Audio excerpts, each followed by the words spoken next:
les diligences s'arrêtaient à Saint-Cernin. Les soldats s'arrêtaient à Saint-Cernin pour aller vers le Larzac. Et il y avait une brave religieuse du Pont-Sauveur qui s'appelait Sœur Roum, qui habitait au pont, et qui disait à sa fille, qui a été religieuse, de s'écarter parce qu'il y avait beaucoup de militaires qui passaient au pont, et comme elle avait un café, elle ne voulait pas certainement que sa fille perde sa vocation naissante. C'était une époque où il y en avait beaucoup. Alors donc, c'est l'hôtel Belle, qui a été construit donc à cette époque-là, à Saint-Cernin, un hôtel-restaurant comme celui-ci. Il n'est pas difficile de penser à la richesse de Saint-Cernin et aux échanges qu'il y avait. Toutes ces chambres, autant de l'autre côté, et surtout la salle du rez-de-chaussée. Cette salle du rez-de-chaussée qui n'avait l'équivalent certainement dans la région qu'au Pontier-Albi. Oui. Les jours de foire, il y avait une foule énorme. Et on m'a eu raconté, c'était Augustin Bell qui me l'avait dit, qu'un jour, évidemment, il avait reçu le père avec son gosse, qui n'était pas sorti de sa ferme.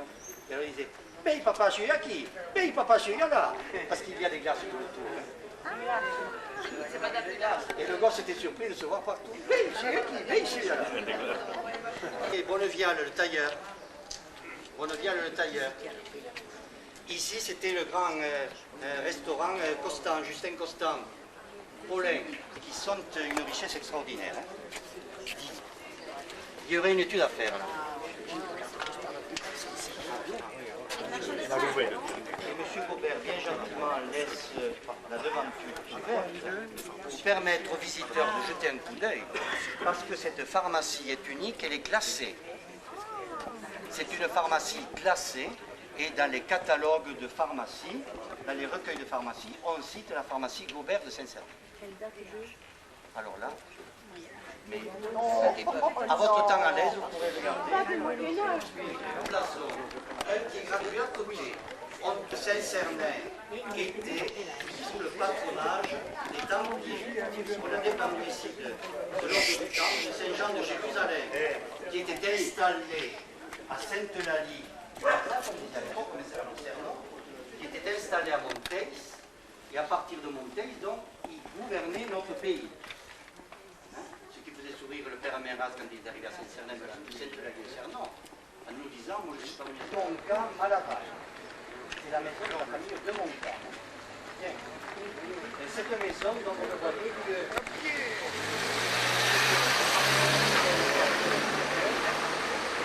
un autre bâtiment.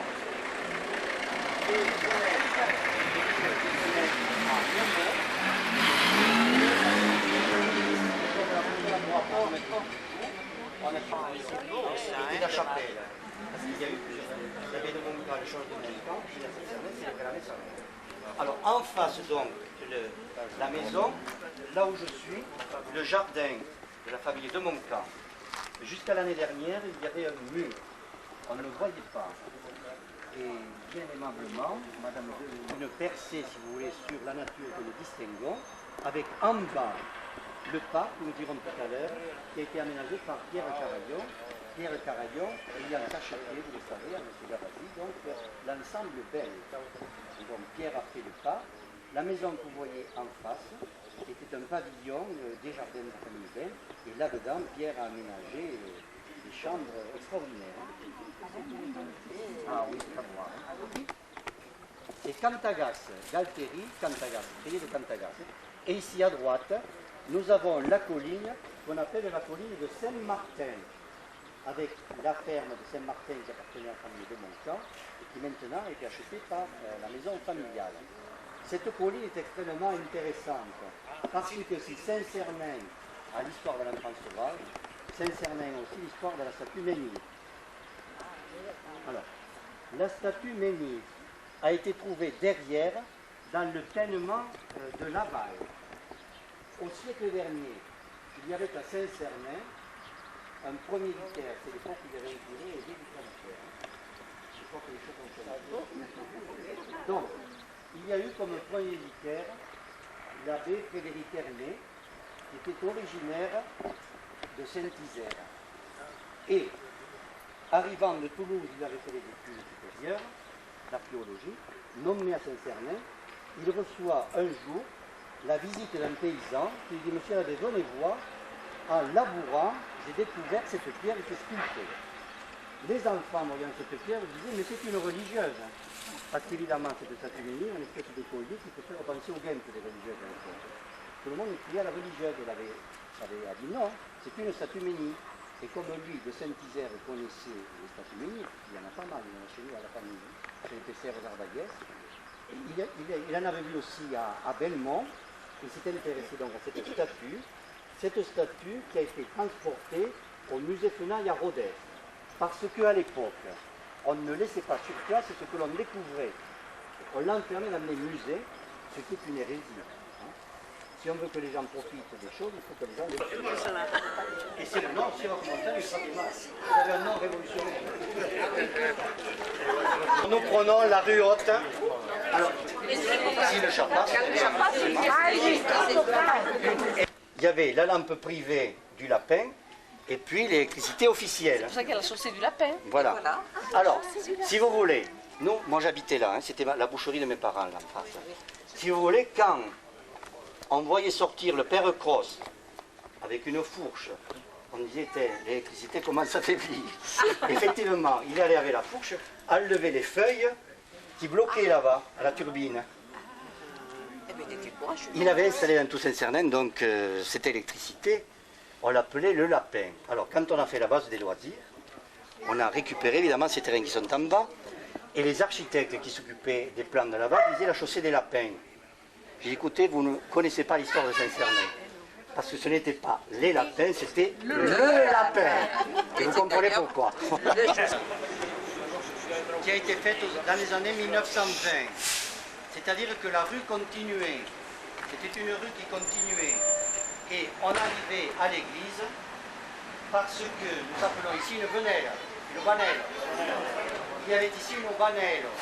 Et on accédait à l'église par cette banelle. Et vous voyez bien qu'il y avait des maisons contre l'église, puisque au clocher de l'église, il y a encore des pierres et des restes de la toiture. Les maisons étaient accolées. On est là sur la partie supérieure de Saint-Cernin. On domine Saint-Cernin et c'est là qu'il y avait le château de Saint-Cernin. Et le château que nous voyons, le clocher, était le donjon du château. Alors, on a fait les ouvertures pour mettre une cloche et on a écrété et donc on a mis la toiture. Donc c'est la partie supérieure que je vous dis. Et derrière moi, donc, ce n'était qu'une ruelle. C'était toujours la rue de la Trincade, dans le tranché. Et valeur toute cette place, donc, enlever ceci et essayer de nous donner un air plus agréable.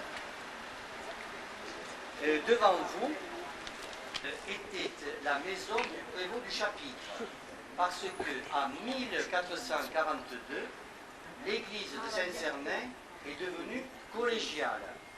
Il n'y a que très peu de collégiales dans le sud d'Aveyron. Il y a Nantes, il y a Belmont. C'est le fait du hasard s'il a été nommé curé de Saint-Afrique, parce qu'à l'époque, on voulait mettre un prêtre qui s'appelait Casimir Fage, mais à l'époque, ces messieurs de l'évêché avaient considéré que c'était une promotion trop rapide. Alors ils ont mis Casimir Fage, curé de Saint-Cernin, et Henri Arnal, curé de Saint-Afrique. Actuellement, on a besoin de tout pareil. Donc, c'est monsieur. Il faut imaginer ce que j'ai connu quand j'étais enfant, les escaliers pour accéder ici.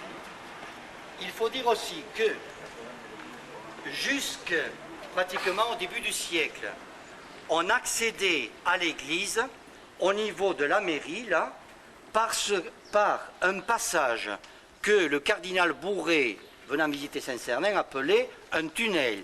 Il avait écrit, le cardinal Bourret, pour me rendre dans l'église, je passe sous un véritable tunnel. Donc, si vous voulez, comme je vous l'ai dit, on a supprimé toutes ces maisons, on a fait cette place, donc, qui permet d'accéder facilement à l'église. Alors, quand je vous ai dit qu'il y avait des maisons partout, si vous voulez, cela explique que cette façade ne soit pas soignée, puisqu'elle était cachée. Hein? Alors, il faut dire aussi qu'au siècle dernier, Casimir Fage, l'abbé, avait imaginé d'imiter l'église de Saint-Afrique. Vous savez, les petits essaient souvent d'imiter les grands. Je ne dis pas que Saint-Afrique est plus grand que nous, mais enfin, bon, c'est souvent comme ça. Qu'est-ce qu'il avait fait comme projet? Il voulait faire ici une grande ouverture, une grande entrée, supprimer le clocher et faire un clocher élégant comme à Saint-Afrique. Heureusement pour nous, cela n'a pas été fait. Alors, au siècle dernier, il y avait le calvaire situé sur la salle des fêtes où nous serons tout à l'heure. Mais ce calvaire a été foudroyé et on l'a transporté ici. Ceci est le socle de cet ancien calvaire. Alors, les gens sont étonnés parce qu'ils voient à Saint-Cernin 2 monuments aux morts. Ils me disent, il y en a un sur le fort, il y en a un ici. Mais ce n'est pas étonnant parce qu'il n'y a pas correspondance entre la commune et la paroisse. Georges Amalric, par exemple, là, est de la commune de Saint-Cernin, mais de la paroisse de Saint-Maurice. Ce qui fait qu'il y a ici des noms qui correspondent à la paroisse, mais pas à la commune. Si je prends par exemple La Roque était paroisse de Saint-Cernin, mais commune de Poussomy. Donc oui, alors, mais il faut l'expliquer aux gens qui sont à l'extérieur, ils ne comprennent pas. Voilà donc pourquoi il y a ce monument. S'occuper donc de ces affaires, a dit bon, il nous faut lancer une maison de retraite. Et lancer une maison de retraite il y a 25 ans, je dirais que c'était être prophète. Maintenant, c'est chose courante, la maison de retraite. Mais il y a 25 ans, c'était quelque chose. Alors, quelle a été, si vous voulez, la philosophie de cette construction? Il y avait 2 possibilités. Ou bien faire la maison ici, ou bien sur la route de Sainte-Afrique. Il est bien évident que ça revenait bien meilleur à marcher de faire une maison là-bas. Mais, ce qui a été premier dans la décision, et moi je suis entièrement d'accord, bien qu'aimant les vieilles pierres, c'est l'aspect humain. On a voulu que les résidents, que les personnes âgées, restent au cœur de Saint-Cernin, avec l'église, la mairie, la perception. La perception, c'est le meilleur et le pire, mais en fait, la perception, tous les commerces ici. Ce qui explique cette implantation à cet endroit. C'est l'aspect humain qui a primé. Ensuite, au point de vue architecture, c'est crépi. Les architectes nous disent, mais qu'est-ce que vous allez chercher? Regardez la couleur du crépi de Saint-Cernin, regardez la couleur de la pierre, et essayez de faire le crépi en fonction. Vous avez là, mais vous ne le voyez pas, en sortant vous verrez, la maison qui a été refaite en face, du monument aux morts, là, je m'en suis occupé personnellement, avec la direction des bâtiments de France, c'est les couleurs exactes, de même que la toiture, vous voyez. Et là, il n'y a pas de problème. Alors, si vous voulez, là nous sommes donc à l'entrée de la collégiale. Alors ici, nous sommes à l'entrée de la collégiale. Je vous ai dit collégiale en 1442. Ce que vous voyez là-haut, 1643, c'est la date de la reconstruction des églises dans toute la région de Vavre. Ici, on dépendait de Vavre, Vavre-l'Abbaye. En 1317, le pape d'Avignon, qui s'appelait Jean XXII, qui était originaire de Cahors, considérant que les diocèses étaient trop importants et que les évêques ne pouvaient pas les visiter, a décidé par exemple de scinder le diocèse de Rodez. La rive droite du Tarn a été le diocèse de Rodez, et notre région, dont la rive gauche, le diocèse de Vavre. C'est pour ça qu'on donne à l'évêque le titre d'évêque de Rodez et de Vavre. C'est Vavre-l'Abbaye. Pourquoi l'abbaye? Parce qu'il y avait là une abbaye bénédictine. Et le père abbé de l'abbaye bénédictine a vu sa mitre transformée en mitre d'évêque. Et les chanoines qui étaient dans l'abbaye, pardon, les prêtres sont devenus, les moines sont devenus les chanoines. Il y a eu un évêque à Vavre jusqu'à la Révolution. Mais entre-temps, il y a eu les guerres de religion qui ont énormément marqué notre pays d'une manière très négative. Si vous voulez, Saint-Cernin comme Orient, les catholiques se sont montrés extrêmement durs vis-à-vis des protestants. Il y a eu ici des bagarres avec beaucoup de morts, à tel point que les protestants se sont enfuis de Saint-Cernin, en laissant un commerce qui était florissant, et ces protestants que nous avons chassés de notre pays sont allés à Camarès, sont allés à Sainte-Afrique et sont allés à Millau, où en se regroupant, ils ont créé une économie très riche. Donc si vous voulez, il faut imaginer qu'au début du XVIIe pareil.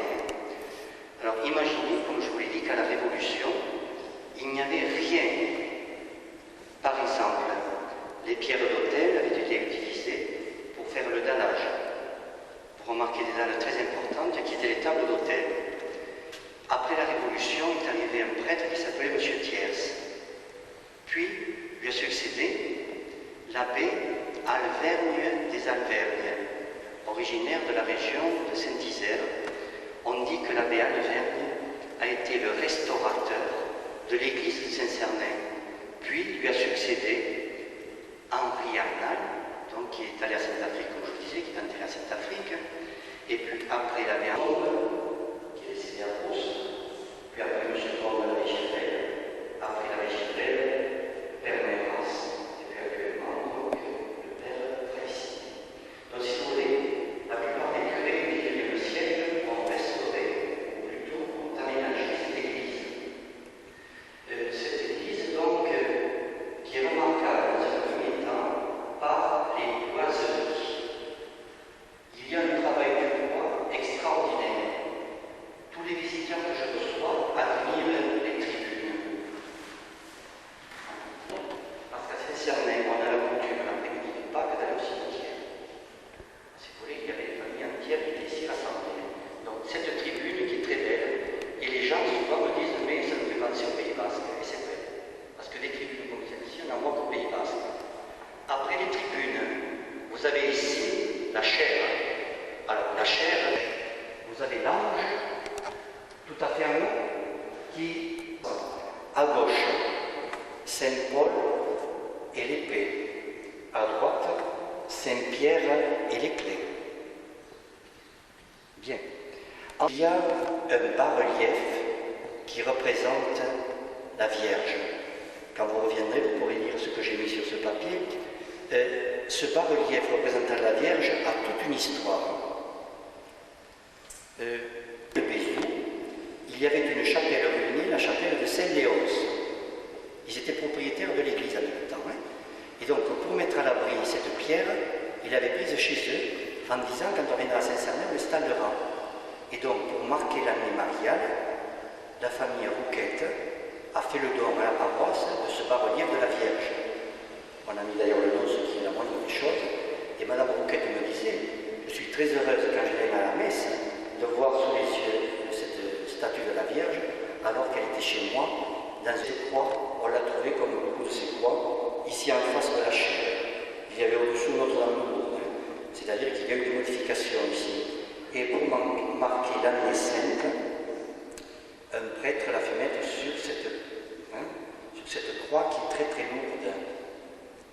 Moi personnellement, si vous voulez, je ne vois pas, c'est mon idée à moi, je ne vois pas le Christ comme ça. Pour moi, c'est un Christ qui est cloué sur quelque chose d'énorme dont il ne peut pas se détacher. Pour moi, le Christ, c'est un Christ de résurrection, c'est-à-dire un Christ qui s'élance, qui s'élève. C'est mon idée. Nous avons réaménagé le chœur. Il fallait trouver des pierres. Alors, le soubassement de l'autel, 3 pierres que je connaissais au fond de l'église, dans les fonds baptismaux. La pierre d'autel, il fallait trouver une pierre d'autel. Je vous ai dit qu'à la Révolution, les dalles avaient été utilisées pour faire des pierres d'étalage de l'église. J'avais remarqué qu'à l'entrée, il y avait une très belle pierre d'autel et que j'ai pensé que pour le témoignage